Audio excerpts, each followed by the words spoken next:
My name is Dwayne T. Allen, founder, designer, TRDA, Take Respect, Defy Adversity. TRDA stands for Take Respect, Defy Adversity. I mean, you hear a lot of people say that respect is earned, but what happens when they don't give you the respect that you deserve? Like, what happens when you work hard, you do what you're supposed to do, and you still don't achieve the goals and the task or the opportunity that you reach for? Like, where do you go? I'm a firm believer that there's two type of people. Ones that kind of take that and just kind of let it go. And then there's others that say, you know what, I'm gonna regroup, I'm gonna get better, I'm gonna do whatever it is I have to do to go to that next level, to bring myself to the place where they have no choice but to respect what I'm able to do. That's what TRDA is. It's an attitude, it's an idea, it's a way of life, it's a way of thinking, in regards to just taking what's yours, never settling for what people want to give you, but actually fighting for what you know you've worked hard for and what you deserve in regards to whatever it is that you want to do. Probably street culture. I mean, at the end of the day, like coming up, we were all, me and my childhood friend that I consider my cousin, we were always into design, whether it be just coming up with different ideas for our own personal outfits, adding patches to shirts. And, growing up, you in the sneaker game, you begin to get accustomed to a lot of the different things that have influence over you. For us, myself in particular, it was street culture. I'm talking everything from things like street skateboarding, where a lot of the original streetwear ideas kind of derived from, along with just design, art, street art, graffiti, just music, things that kind of have cultural influence on us. And growing up, I was pretty much no different. As a creative, the idea and the ability to want to be able to create things for yourself. And then clothing and apparel is just one of those things that we've always had the opportunity to be creative in, designing new ideas and concepts. And so when you kind of have your own ideology about life and what you stand for, you want to be able to see your face. You want to see the representation in regards to what you stand for, and then you want to be able to wear what you represent. So definitely street culture. Like I said, art, music, sports, sneakers, skateboarding, a lot of these different things that kind of come together and created this kind of subculture that I grew up in. That's probably what influences me the most.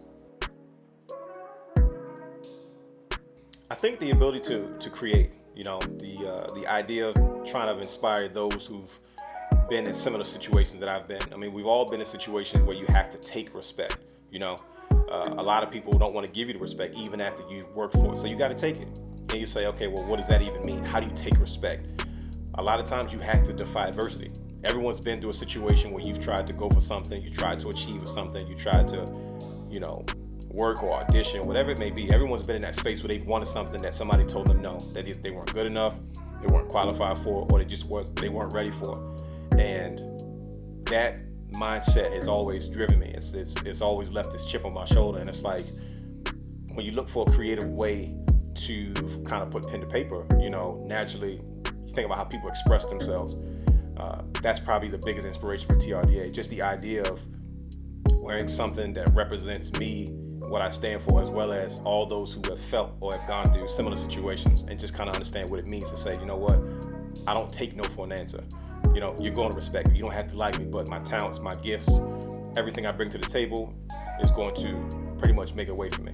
At the end of the day, it's not about climbing somebody else's ladder of success. It's being bold enough to say, you know what, I'm going to create my own ladder. And no longer are you looking at me when I'm down here and you're up here. But at this point now, you have to respect me because you're looking at me eye to eye. That's what inspires me most when it comes to TRDA and the message of take respect, defy adversity.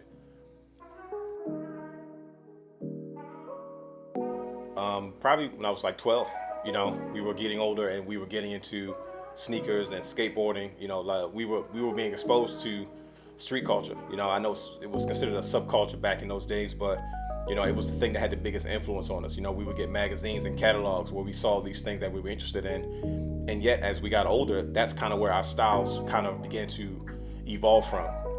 What the skaters was wearing in the streets, what rappers was wearing in the videos, sometimes what drug dealers was wearing in the streets, what artists were wearing, despite how outlandish it might have looked, what your favorite athlete was wearing on the basketball court or on the streets playing street ball, whatever it may be. A lot of those things that come together, had a huge influence in how we began to develop style.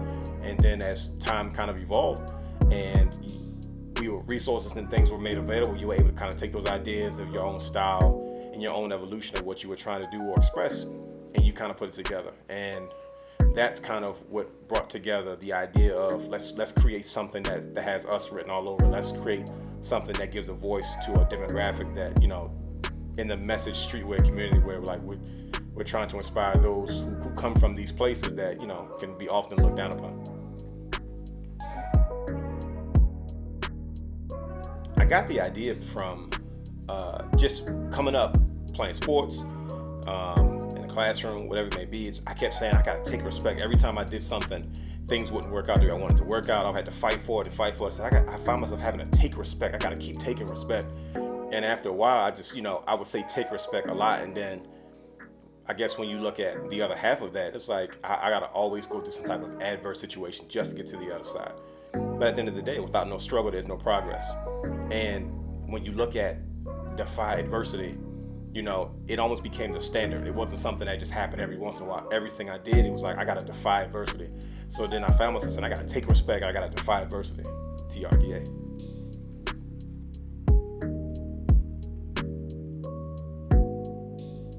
Some time ago, I got started. I was thinking about, I was seeing a lot of just other streetwear brands kind of come to fruition. We were living in the age of the micro brand, where, micro brands where everybody was kind of just starting their own brands and their own lines. And, you coming up, you're trying to get mentors and people to help you out, and, people to try to help you and point you in the right direction. But there really wasn't any, at least not where I'm from. People were kind of closed-lipped about their resources and things like that. So after a while, you begin to realize that, trying to work for somebody else and help them develop their brand, but you have your own ideas, your own concepts. So probably about 10 years ago, probably in 2000, maybe 9 or 10, me and my childhood friend, like I said, Fly Fonzarelli, who I consider like a cousin, we came up with a joint brand together. We were working on it, and only to find out that we weren't able to do it due to some, copyright claims. And we didn't have all our ducks in a row. We were younger at the time, and the information and the resources weren't as readily available as they are now. So things kind of fell apart, and we had to regroup. I was at work one night, working security, and guys was coming in there, and they had just started their own brands, and I was just looking at it like, man, that's not it.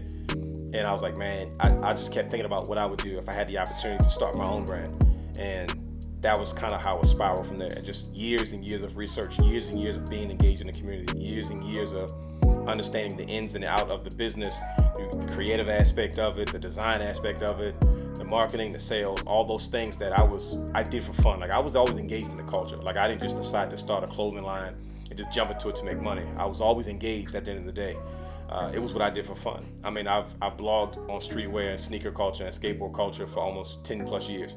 So it was always something I was engaged in. So it was this constant learning process of what I should do, what I shouldn't do, what works and what doesn't work. Where I started is nowhere near to what I'm doing now, but that was part of the education of it in regards to, what I needed to do to kind of get started. And, things have changed so much from when I wanted to start the brand versus now. So, I mean, that's pretty much where we got started. We can expect just a full line of apparel with the message that resonates, amongst anybody that's had to go through anything to get where they want to go. For those that wouldn't take no for an answer, for those that had to fight for what was theirs. And, we all come from situations where we're always denied something, right? But there's always that group of people that don't always accept that. They rise above where they are. They improve, they get better, and they come back bigger, badder, stronger than ever. And that's exactly what we want to do as an apparel brand. We want to continue to design clothes, expand to accessories, and just a number of different things just to kind of get ourselves out there in the community and just represent what we stand for. Probably coming up, it was just the streetwear OGs. It all started in like the skate shops.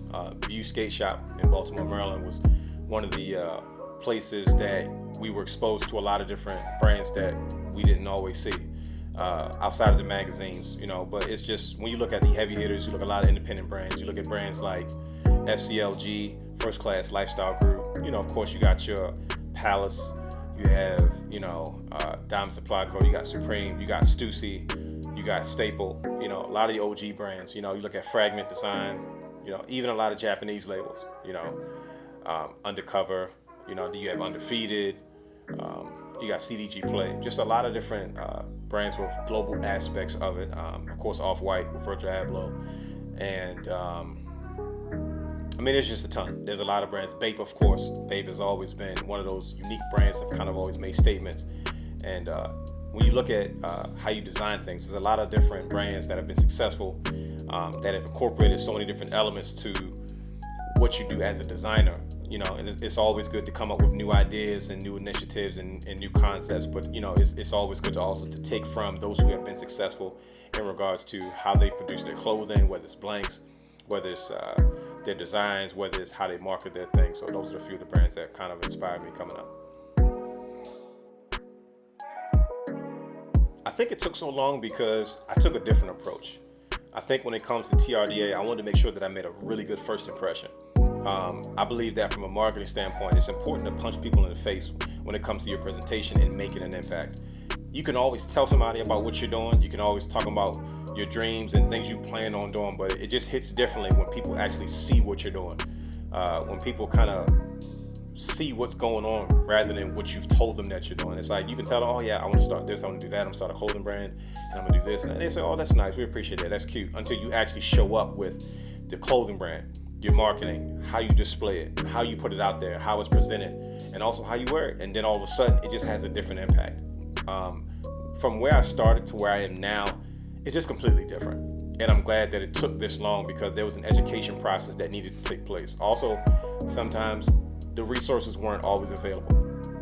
And now we live in a space where, resources are more available for us to have information that we didn't always have before. So versus when I got started versus now, man, there's so many things that are available for us to do in regards to, how we want to get things done.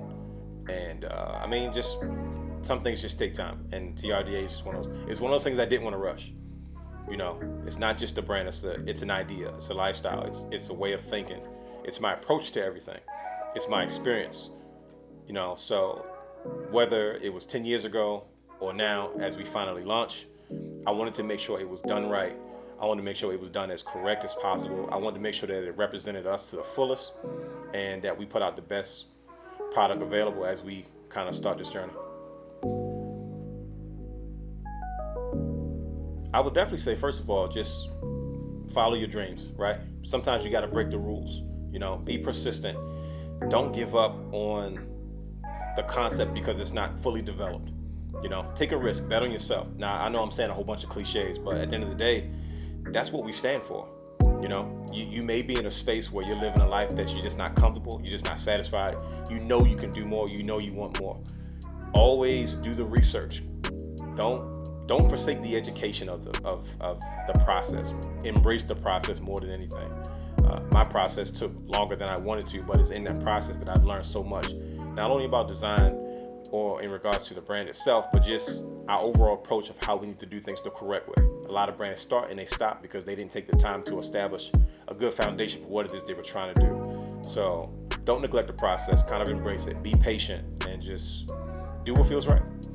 It's always tempting to jumpstart the process early because there's this initial excitement, a buzz about what you're doing, right? But you kind of almost got to be disciplined enough to know that let's plan for the long term, right?